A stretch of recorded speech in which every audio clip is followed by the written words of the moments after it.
Hello everyone, कैसे हैं आप लोग? उम्मीद करते हैं कि आप अच्छे होंगे। सॉफ्ट स्किल के इस चौथे क्लास में आप लोग का हार्दिक अभिनंदन है। देखिए, जैसे कि पिछले क्लास में हम लोगों ने लीडरशिप स्किल्स के बारे में पढ़ा, इंटरपर्सनल स्किल्स के बारे में हमने पढ़ा। इस अध्याय में हम लोग कार्यस्थल की तैयारी के बारे में समझेंगे कि वर्क प्लेस रेडीनेस क्या होता है। देखिए, सबसे ये पीडीएफ जो है ना, पीडीएफ से आप लोग पढ़ते रहिए। मैं बिल्कुल आपको क्षेत्रीय भाषा में, लोकल लैंग्वेज में आप लोगों को समझा देता हूँ कि वर्क प्लेस रेडीनेस क्या होता है। देखिए, सबसे बड़ी बात यह है कि हम जहाँ पे कार्य करते हैं, ठीक है, हम कहीं भी कार्य करते हैं, कहीं भी किसी भी इंस्टीट्यूशंस में कार्य करते हैं, किसी भी संस्था में कार्य करते हैं, चाहे किसी भी फील्ड की वो संस्था हो, जहाँ पे हम कार्य कर रहे हैं वहां पे अनुशासन होना चाहिए। ठीक है, आप में पंचुअलिटी होनी चाहिए, आप में अनुशासन होना चाहिए, आप में डेडिकेशन होना चाहिए। वही होता है वर्क प्लेस का रेडीनेस। जैसे कि एग्जांपल मैं दे रहा हूँ, जैसे मान लीजिए कि मैं कोई स्कूल ज्वाइन किया हूँ पढ़ाने के लिए, एज ए टीचर। मैं स्कूल ज्वाइन किया हूँ पढ़ाने के लिए एज ए टीचर।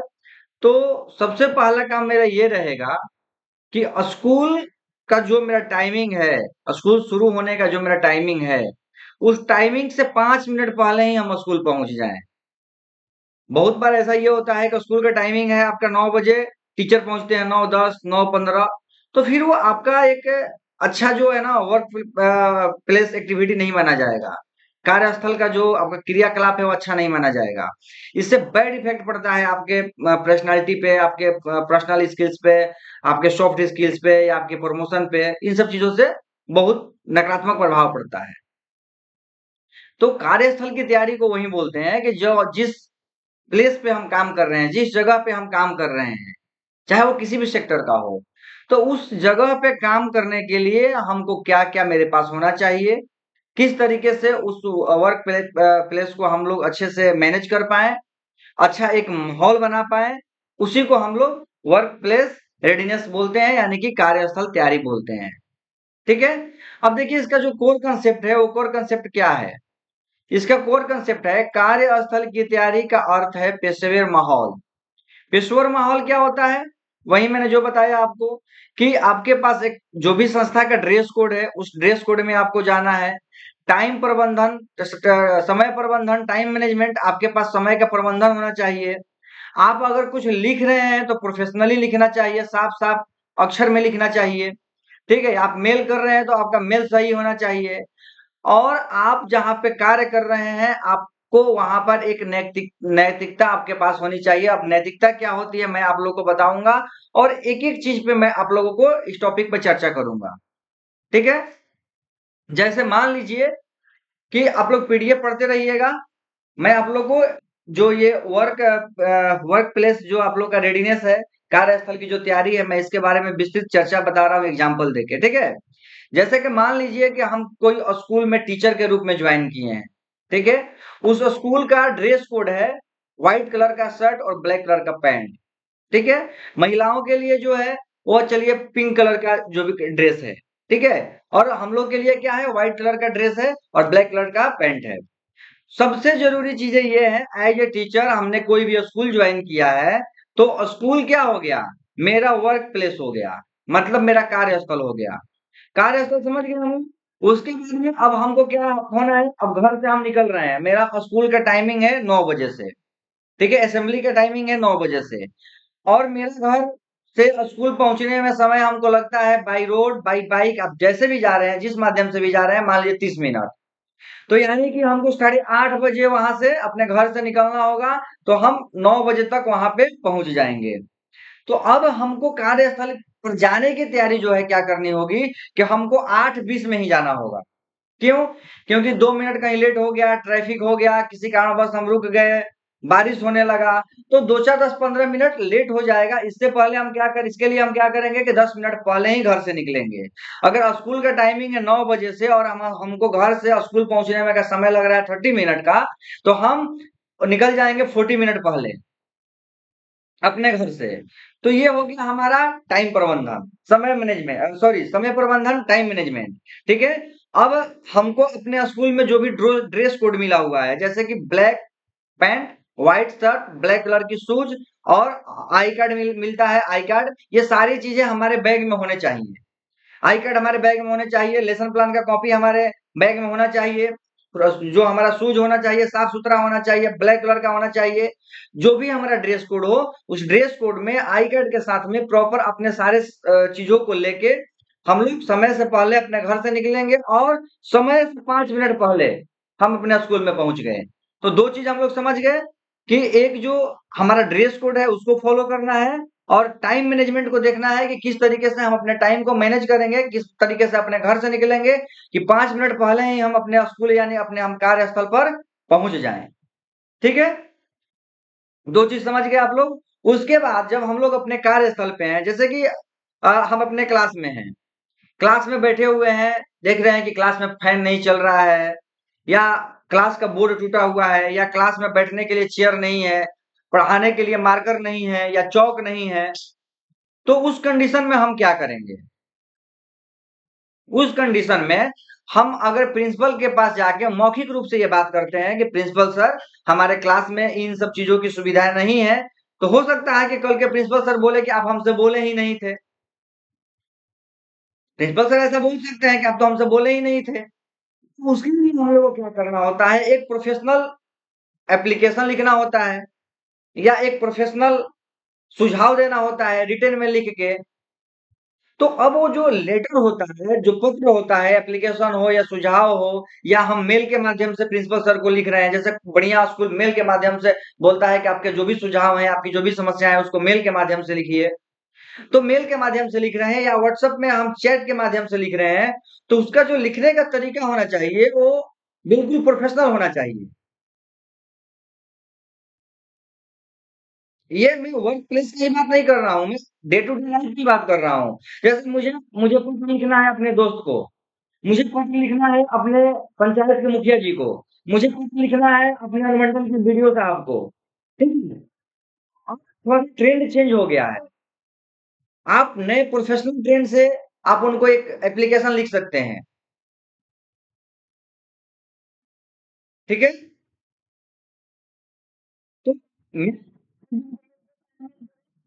जिनको प्रोफेशनल भाई पेपर लिख के देना है, तो उसमें साफ साफ लिखे, साफ सुथरा पन्ना हो, पेज हो, व्हाइट कलर का पेज हो, साफ सुथरा तरीके से लिखें, ओवर राइटिंग कम करें,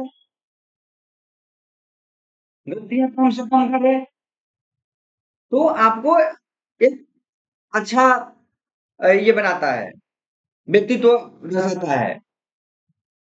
प्रोफेशनल ईमेल में या व्हाट्सएप चैट में जब हम लोग बात करते हैं, तो हम लोग का जो बात करने का तरीका होता है, हे, हाय, हेलो, इस तरीके से बात करते हैं। लेकिन प्रोफेशनल तरीके में ये वर्क यूज नहीं होता है, क्योंकि जो प्रिंसिपल सर को अगर कोई टीचर लेटर लिख रहा है, जैसे हम मुखिया जी को लिख रहे हैं, तो हमारे दोस्त थोड़े हैं, हेलो मुखिया जी या हाय मुखिया जी, ऐसे थोड़े हम लिख सकते हैं, नहीं लिख सकते हैं। हम लोग उसमें जो डियर लिख सकते हैं, रेस्पेक्टेड लिख सकते हैं। इस तरीके से जो हम लोग मेल करेंगे या लिखेंगे, लेटर लिखेंगे, तो थोड़ा सा ट्रेडिशनल होने चाहिए, प्रोफेशनल होने चाहिए। हम जहां पे भी कार्य कर रहे हैं, अपने बातों को रिटेन में लिख के दे रहे हैं, तो थोड़ा सा ट्रेडिशनल आज के समय के होने चाहिए, मॉडर्न। बिल्कुल साफ सुथरा लिखिए, कम लिखिए लेकिन साफ सुथरा लिखिए। वैसा शब्दों का चयन कीजिए कि कम लिखने पे ही सामने वाले ज्यादा समझ जाएं। तो ये होता है हमारा व्यावसायिक ईमेल, जिसे हम लोग प्रोफेशनल, या आप उसको लेटर बोलिए या एप्लीकेशन बोलिए। आपको ये बहुत जगह पे काम करता है। जैसे हम लोग जॉब करने जाते हैं, जॉब के लिए अप्लाई करते हैं, आता है कि भैया इंटरव्यू देने आ जाइएगा। तो इंटरव्यू जब हम देने जाते हैं, तो वहां पर भी हमारा ड्रेसिंग सेंस, हमारा ड्रेस कोड क्या है। अब ये नहीं कि कोई टी शर्ट पहन लिए, नीचे से कोई ट्राउजर पहन लिए, फाइल ले लिए, चले गए इंटरव्यू देने, नहीं। वहां पे भी आपको बिल्कुल एक प्रोफेशनल तरीके से एक ड्रेस कोड में, फॉर्मल ड्रेस में, शूज के साथ आपको इंटरव्यू देने जाना होता है। इंटरव्यू का टाइमिंग से 5 मिनट पहले, 10 मिनट पहले, 20 मिनट पहले आपको इंटरव्यू हॉल में पहुंचना होता है, या उस जगह पहुंचना होता है जहां पे आपका इंटरव्यू हो। आप जो रिज्यूमे बना रहे हैं, वो रिज्यूमे अट्रैक्टिव होने चाहिए, साफ सुथरे लिखे होने चाहिए, और सजा के लिखे होने चाहिए। अब ये नहीं कि अगर हम अपना लिख रहे हैं एकेडमिक क्वालिफिकेशन तो लिख दिए 10th क्लास, ऊपर में लिखे 10th, लिख दिए फर्स्ट डिवीजन इन 2010 और उसके नीचे लिख दिए BSc first division 2015 in Bir Kunwar Singh university या फ्रॉम बीर कुंवर सिंह यूनिवर्सिटी आ रहा। 12th कहाँ गया? अब 12th उसके नीचे लिख रहे हैं। तो ये बहुत बैड इफेक्ट डालता है। 10th के बाद 12th के बाद में यूजी, यूजी के बाद पीजी, पीजी के बाद में अगर मास्टर और कुछ किए हैं तो उसका भी लिखिए। अगर कुछ एक्स्ट्रा क्वालिफिकेशन है तो नीचे एक हेडलाइन बनाइए एक्स्ट्रा क्वालिफिकेशन का, उसके नीचे लिखिए diploma in computer application, advance diploma in computer application, PGDCA, AIIT, जो भी आप किए हैं। तो आपका रिज्यूमे भी अट्रैक्टिव होना चाहिए। तो इस तरीके से हम लोग को जब इंटरव्यू भी देने जाना है तो इस तरीके से हम लोग का ड्रेस कोड होना चाहिए, टाइम से पहले पहुंचना है, बढ़िया तरीके का एक रिज्यूम होना चाहिए। ठीक है, ये होता है वर्क प्लेस रेडीनेस, कार्यस्थल की तैयारी। अच्छा, अब कहिएगा सर इसमें नैतिकता क्या है, वर्क प्लेस इथिक्स क्या है? तो मैं अब इस पे चर्चा करता हूं। हम लोग ड्रेस कोड पे चर्चा कर लीजिए, टाइम मैनेजमेंट पे चर्चा कर लीजिए, कर लिए, professional writing, email, letter, resume पे चर्चा कर लिए। अब हम चर्चा करेंगे वर्क प्लेस जो नैतिकता इथिक्स है ये क्या है। तो देखिए क्या है, जैसे मान लीजिए मैं किसी ऑफिस में काम कर रहा हूं, मैनेजर के पोस्ट पे हूं। मैं किसी ऑफिस में कार्य कर रहा हूं और मैनेजर के पोस्ट पे हूं। मेरे ऑफिस का कोई एम्प्लॉय हमारे पास आया और हमसे ये बात बोला कि सर हमारे घर में किसी की तबीयत खराब हो गया है, हमको जल्दी जाना होगा, आप कृपया आप हमें छुट्टी दें। ठीक है, कृपया मुझे छुट्टी दें। अब एक बिना नैतिकता वाला जो मैनेजर होगा या बिना नैतिकता वाला जो लीडर होगा बोलेगा सुनो, टाइम के पहले नहीं जाना है चाहे कुछ भी हो जाए, पहला कंडीशन। अपना काम पूरा करो, टाइम पर ही तुमको छोड़ेंगे चाहे कुछ भी हो जाए। दूसरा कहेगा कि रिटर्न में लिख के दे के जाओ, और जहां जिसका तबीयत खराब हुआ है उनसे हमको उनका जो जिस हॉस्पिटल में एडमिट है उनका हमको स्लिप भेजो, तब हम छुट्टी देंगे। तो वहां पे उनका एक वर्क प्लेस इथिक्स नहीं हुआ, ये उनका नैतिकता नहीं हुआ, ये अच्छा उनमें ये नैतिकता अच्छी तरीके से नहीं है। और वहीं एक मैनेजर बोला कि ठीक है तबीयत खराब है आपके घर की फैमिली का किसी का, तो काम कीजिए आप तुरंत निकलिए। ठीक है, आप रास्ते में एप्लीकेशन लिख दीजिएगा या वहां पहुंच कर एप्लीकेशन मेल के माध्यम से हमको भेज दीजिएगा, लेकिन अभी आप निकलिए।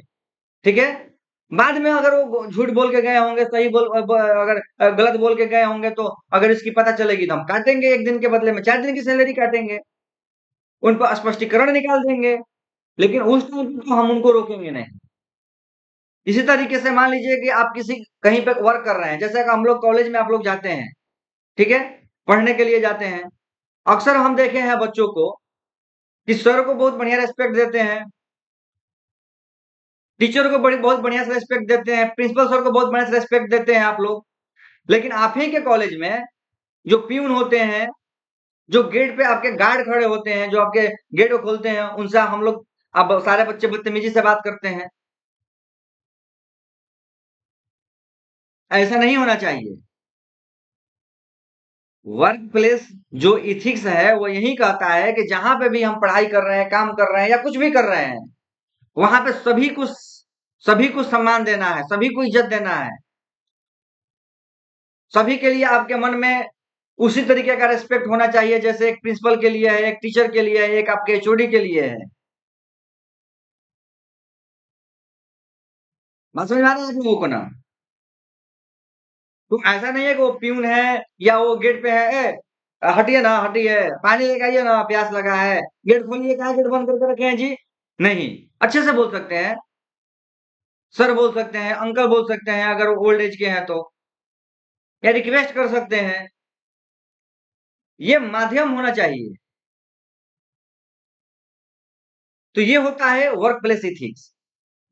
जैसे आप बहुत सारे ऑफिस में देखे होंगे जो बड़े पोस्ट पे बैठे हुए अधिकारी होते हैं, अपने से नीचे वाले के साथ ऐसे बोलते हैं, "ए, तुम बिना पूछे कैसे बैठ सकता है जी, बिना पूछे तुम अंदर कैसे आ गया जी"। बदतमीज कितना करते हैं, क्योंकि आई एम द बॉस, हम तुमसे सुपीरियर हैं। नहीं, ये आपका वर्क प्लेस इथिक्स नहीं है। आप उनसे अच्छे से बात कर सकते हैं कि देखिए भाई, हम लोग जहाँ काम कर रहे हैं, यहाँ पे कुछ रूल है, यहाँ पे कुछ नियम है, ठीक है? आपको आने से पहले एक बार पूछना है कि सर आप फ्री हैं तो मैं आ सकता हूँ आपसे बात करने के लिए, मिलने के लिए। आप आ गए तो पूछ सकते हैं कि सर अगर आप फ्री हो तो क्या मैं 5 मिनट बैठ के आपसे कुछ डिस्कस कर सकता हूँ? ये एक बात करने का तरीका होगा।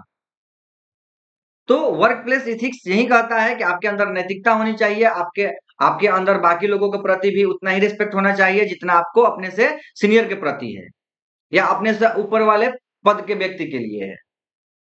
और देखिए ये वर्क प्लेस इथिक्स हम लोग के घर में भी काम करता है। घर हम लोग का वो क्या हो गया, कार्यस्थल हो गया। घर पे हम लोग पढ़ते हैं, घर पे हम लोग खाते हैं, घर पे हम लोग सोते हैं, घर पे ये सारा हम लोग काम करते हैं। तो हम लोग के लिए जो कार्य प्लेस हो गया वो तो बदलता रहता है। स्कूल में आए तो स्कूल हमारा वर्क प्लेस हो गया, घर है तो घर हमारा वर्क प्लेस हो गया। तो घर पर भी ये सारी चीजें काम करती हैं कि आप अपने दादाजी के साथ, आप अपने दादी जी के साथ, आप अपने मम्मी पापा भाई बहन के साथ कैसा व्यवहार करते हैं। बहुत हद तक ये देखा गया है कि घर में जो बूढ़े दादाजी हैं बोलेंगे, बुआ थोड़ा सा एक लोटा पानी ला देना, चाहे एक गिलास पानी ला देना। तो लाएंगे ना, चाहे जाके ले लीजिए ना आप। नहीं, ये आपका इथिक्स नहीं है।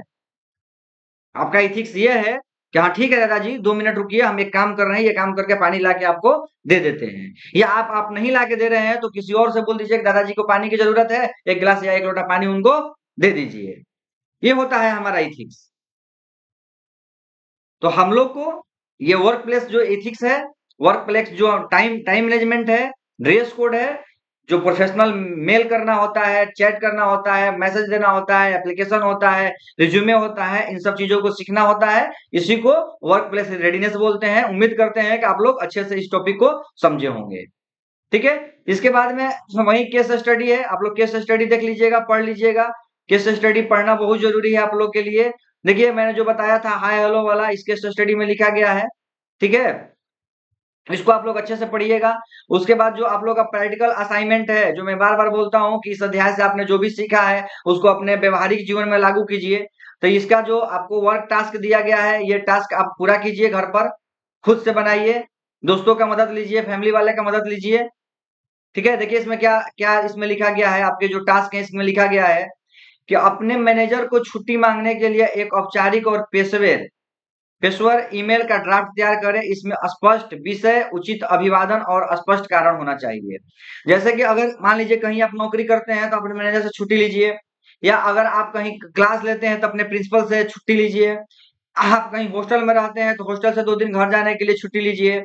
आप लाइब्रेरी ज्वाइन किए हैं तो लाइब्रेरी में फैन नहीं चल रहा है तो उसके लिए एक लाइब्रेरी वाले जो भी इंचार्ज हैं उनको आप एक एप्लीकेशन लिखिए। कहीं नौकरी करने के लिए एप्लीकेशन दिए हुए हैं तो अपना रिज्यूमे तैयार कीजिए। किसी को शादी शादी करने की जरूरत है, अभी किसी का शादी की चर्चा चल रही हो तो खुद से अपना एक शादी का बायोडाटा तैयार करे, मैरिज बायोडाटा तैयार करे। ठीक है, और बिल्कुल प्रोफेशनल तरीके से तैयार करे। तो ये आपका टास्क है। हर चैप्टर का एक केस स्टडी है और हर चैप्टर का एक आपका टास्क है। आप अगर अच्छे से इंटर्नशिप करना चाह रहे हैं तो मेरे हर एक टॉपिक के क्लास के बाद आप उस केस स्टडी को बढ़िया से पढ़िए, उस केस स्टडी को अपने दोस्तों और परिवार के साथ चर्चा कीजिए, और जो भी आपको टास्क दिया जाता है उस टास्क को आप लोग पूरा करने का भरपूर प्रयास कीजिए। इससे क्या होगा कि आपके जो मैंने पीछे बताया था ग्रोथ माइंडसेट और पॉजिटिव ग्रोथ, ये दोनों बहुत तेजी से ग्रो होंगे। और अगर ये दोनों तेजी से ग्रो होंगे तो आपका लाइफ भी ग्रो करेगा, आपका करियर भी ग्रो करेगा, और आपको समाज में और आपको आपके घर में एक सम्मानित व्यक्ति के रूप में जाना जाएगा। ठीक है, तो सॉफ्ट स्किल बहुत अच्छा टॉपिक है। जो जितने भी टॉपिक इसमें दिए गए हैं आप लोग अच्छे से उसका पढ़ाई कीजिए। वीडियो को अगर एक बार में वीडियो समझ में ना आया तो 2 बार देखिए, और वीडियो को देखने के बाद में केस स्टडी पे काम जरूर कीजिए, अपने टास्क पे काम जरूर कीजिए।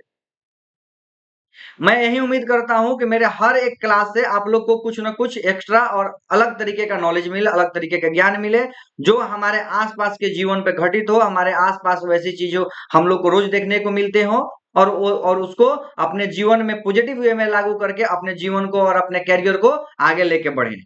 मेरा यही हमेशा कोशिश रहता है कि आप लोग को बेटर से बेटर एजुकेशन दें और नॉलेज दें। तो आज के लिए इतना ही इस क्लास में।